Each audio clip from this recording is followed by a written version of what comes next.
it's going to sound cheesy because it's one of those, when I was a kid, my dad had like this tash that he was really proud of and this brush back hair, so he was always in the barbers. And my mum went to the same place, it was like a unisex place, and it was owned by their friend. Okay. So I was always sitting in there one week or another, and I always wanted to do hair when I was young. Initially ladies' hair,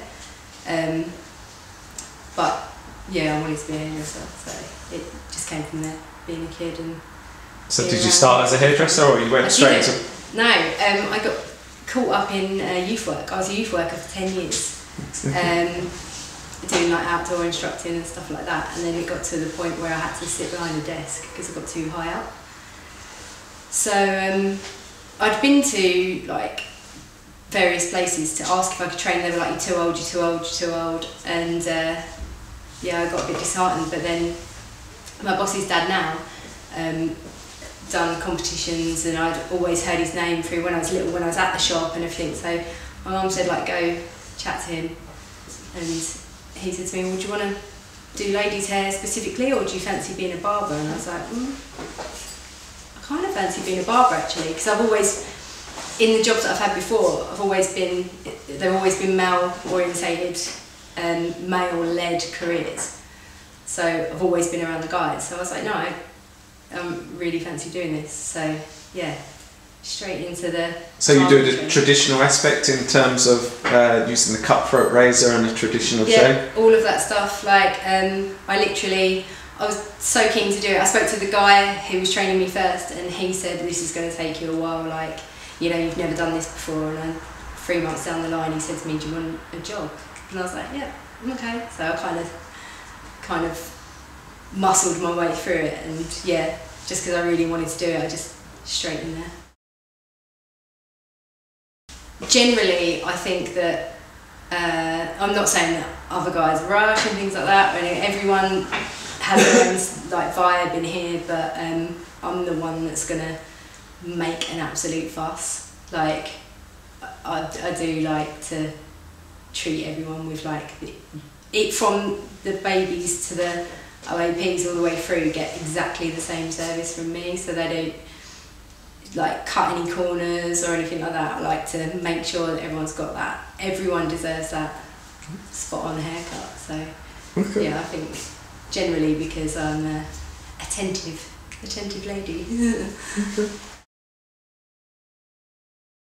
I mean, I'm not gonna, you know, I can't compare to some of the bigger guys that I know and who I've got to know through Instagram and things like that. I've been doing this for like 7 years now, maybe. So I don't think I've hit my biggest achievement, but corny again. I think that just knowing that you have got the skills behind you to provide like that haircut that's going to make people smile as they get out of the chair and come back to you. I've done a couple of hair shows recently. Okay. That's quite nerve-wracking because I'm not great at like this in front of the camera stuff and like being on stage with all the lights and stuff. But you're pretty proud once you walk off stage and like all the people are there watching you do your thing. Like, it's good to know that, especially within the company that you work in, and few circles of people that you meet through this crazy like trend, I suppose, that took off through Instagram and stuff like that, that people respect what you do. So I think my best is yet to come, definitely. Nailing a haircut, absolutely nailing a haircut. I've done it today. I've never done the teddy boy like ducktail, and I posted it earlier on Instagram. It was one of my regular clients. He didn't actually ask for that haircut. He wanted just a fade, but I knew his hair would do it when I was blow drying it, and he's one of those guys that's just like, do what you want. So yeah, nailed it the first time. I was stoked. I love that when it just looks perfect and you're like, yes, smashed it. Yeah, like I said, I've always worked in male-dominated areas. Like I've done technical work in theatres, outdoor instructing, like a lot of stuff where the guys have always been the leaders, you know, like running with wolves, like a squirrel. And yeah, I think, I don't know, sometimes I kind of feel that, like, you know, that guy who is like 76, who's still cutting hair over the bridge, who's been there since he was like 18, is going to be one of those stories, you know, you can't imagine, like, oh, you know, that old lady that's 76 that's still cutting hair over the bridge, like, maybe I'll be the first old lady who's like in her 70s still doing skin fades. So you're completely comfortable, you don't... I'm more comfortable than, you know... As if you was in a hairdresser's. If I was in a hairdresser's, I think I'd scream. I find it more of a relaxed, like, place working around guys. It's not uptight at all. Everyone, like, the amount of like chit chat and cross conversation that goes on in the shop. When I go and have my hair done in the ladies, it's not the same. It's you talk to your hairdresser and, you know, she pays attention to you and she does a really good job. My hairdresser's awesome, but like it's not the same like banter that's in a shop like this. Okay. In barbershops across the world. So dead serious. I mean, I've got like a little, I call it the clipper archive at home, where I like to try out everything, see what it does. I've recently been using the Italian clippers, the Barber. Okay. They're good, they're really good, but you hear of this, like, these American tools, like whispers on the wind, and every time I've tried to sort of up the game with things and stuff, I've always looked towards trying to find those, but well, now I have. So. And have you ever tried American clippers before I came along? No, purely being the reason why that everyone will give you that has tried them. When I've done my research, I've found that everyone's saying, oh, this is overheated, this, you can't plug this in for too long, this is noisy, this is jittery, this is, you have to pack this with this, and you have to change that with that, and it, like, it's just something that I wasn't gonna sort of get. Yeah, I could have tried it out and that, but I was waiting for you. Yeah, just waiting to hear someone say, I've got this has worked, and that's what I've been hearing. So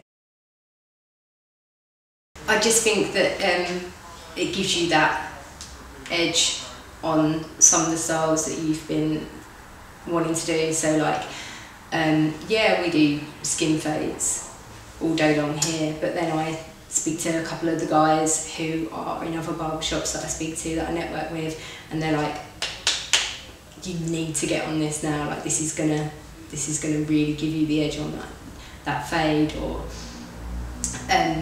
you know, the liners, constantly going over yourself with a liner that's not giving you the performance that you need, when you can just pop that.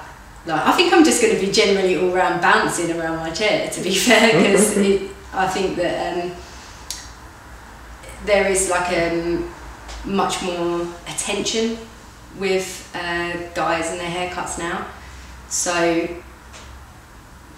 back when I started, maybe guys weren't looking too much at how crisp their lines were and stuff like that. Even though I was trying to pop them in, I don't think that they paid as much attention. Now you pop something in and it's sharp and it looks good, and you show them the mirror and they're like crispy. Like that's definitely gonna really sort of like improve my day a lot, I think. Based on what I've seen so far, based on what I've heard from everybody, to go for it, to just dive straight in, because I think, you know, you can't blame your tools for what you do, but I think if you've got a good tool, like, it's really going to make your work like that much smoother, just to sail through anything that you want to do. So yeah, I'd go for it. And lastly, because of the, I don't know, in some respects, non-obvious choice of career, what would you say to other females considering going into barber work? What words of encouragement could you personally give them based on your experience and your comfort in this environment? Yeah, if you're focused on doing it and it's something that you really want to do, go for it.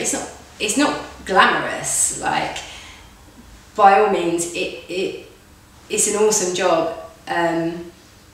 You need to be able to, you know, get along with the guys and take absolute terrain of like mickey taking and being the only girl in the place and stuff like that. You need to deal with having a hairy face.